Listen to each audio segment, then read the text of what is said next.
ஒரே கஸ்டமர் 15 மாடு மொத்தம் 60 மாடு வாங்கினோம். நம்ம வாங்கி கொடுத்த கஸ்டமர் தான். இன்னைக்கு ஒரு 5 மாட்டுக்கு வந்திருந்தாங்க. கொஞ்சம் லேட்டாக வந்துட்டாரு. மாடு செலெக்ஷன் பத்தலைன்னு சொல்லிட்டு அடுத்த வாரம் வரேன்னு சொல்லிட்டு போயிட்டார். ஆமாம். அப்புறம் இன்னும் 2-3 பேருக்கு ஒரு 4 மாடு வாங்கினோம். எல்லாம் வாங்கணும். இன்னைக்கு எப்படி பார்த்தா இன்னைக்கு எடுத்தாலே ஒரு 20 மாட்டுக்கு மேலே எடுக்கணும். எடுத்ததில்ல. அவங்களாம் நம்ம கஸ்டமர், நம்மளை விட்டு போக மாட்டாங்க. இன்னைக்கு இல்லைன்னா நாளைக்கு. பரவாயில்லைங்க. இந்த வாரம் வியாபாரம் ஓரளவுக்கு நல்லா இருந்துச்சு. மாடுகளும் கொஞ்சம் நிறைய எடுத்துருக்குறோம். இன்னைக்கு வந்தவங்க எல்லாமே பார்த்தீங்களா, நமக்கு ஃபோன் பண்ணி வந்த கஸ்டமர், புது கஸ்டமர் 2-3 கஸ்டமர் தான். எல்லாமே பழைய கஸ்டமர். பழைய கஸ்டமர் ரெகுலராக 2 வருஷம் 3 வருஷத்துக்கு முன்னால் வந்து நம்மகிட்ட வாங்குற கஸ்டமர் தான். இன்னைக்கு எல்லாம் ஃபோன் பண்ணாமல் இன்னைக்கு வந்து திடீர்னு நல்லா குப்புன்னு வந்துட்டாங்க. ஏன்னா லோ பட்ஜெட் மாடெல்லாம் தப்புன்னு சொல்ல முடியாது. லோ பட்ஜெட் மாடு பெஸ்ட்டுன்னு சொல்ல முடியாது. பொருளுக்கு தகுந்த மாதிரி தான். இந்த வாரம் கேரளாவுக்கு எடுத்திருக்கோம். அது போக வந்து திண்டிவனம், திருநெல்வேலி, அப்புறம் வந்து தென்காசி, நாமக்கல், அப்புறம் திருவண்ணாமலை, அப்புறம் வேறு உளுந்தூர்பேட்டை, திண்டிவனம், அதெல்லாம் நிறைய எடுத்துருக்கோம். இன்றைக்கி நிறைய எடுத்துருக்கோம். 25க்கு மேலே எடுத்துருக்கோம்.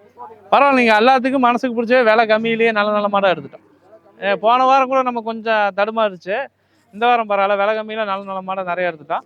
நீங்கள் தென்காசிக்கு மட்டும் 5 மாடு போகுது ஒட்டுக்கா. திருநெல்வேலிக்கு ஒரு 3 மாடு போகுது.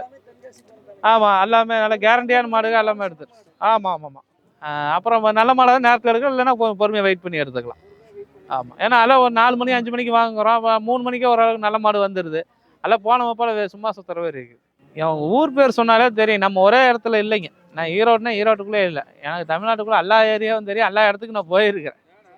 மாடு டெலிவரி கொடுக்குறக்கு அதுக்கெல்லாம் போயிருக்கு. எந்தெந்த ஏரியா எப்படின்னு எனக்கு தெரியும். கஸ்டமர் ஒரு திண்டிவனத்துலேருந்து வந்திருக்காங்கன்னா திண்டிவனம் அந்த ஏரியா. அது கடலூர்னா கடலூருக்கு எப்படின்னு தெரியும். அரியலூர்னா அரியலூர் ஏரியா எப்படி, மண் எப்படி, அந்த ஏரியா இது எப்படின்னு தெரியும். இதே தென்காசி, மதுரை அப்படின்னா எல்லாம் தெரியும். டோட்டலாக நம்ம எல்லா தமிழ்நாட்டில் முக்கால்வாசி ஊர் நம்ம ட்ராவலிங் பண்ணியிருக்கோம். அதனால நமக்கு எல்லாமே தெரியும். அதனால ஊர் பேர் சொன்னால் நம்ம அவங்கவுங்க தகுந்த ஏரியா எடுத்து கொடுத்துருவோம். ஏன்னா ஆல் ஏரியாவிலையும் ஐயா கில்லிடா. Cross type. ஆமாம். கிராஸ் டைப்பில் கேரண்டியான மாடு, எல்லாம் இள வயசில் மாடு தான் எடுத்து கொடுத்துருக்கோம்.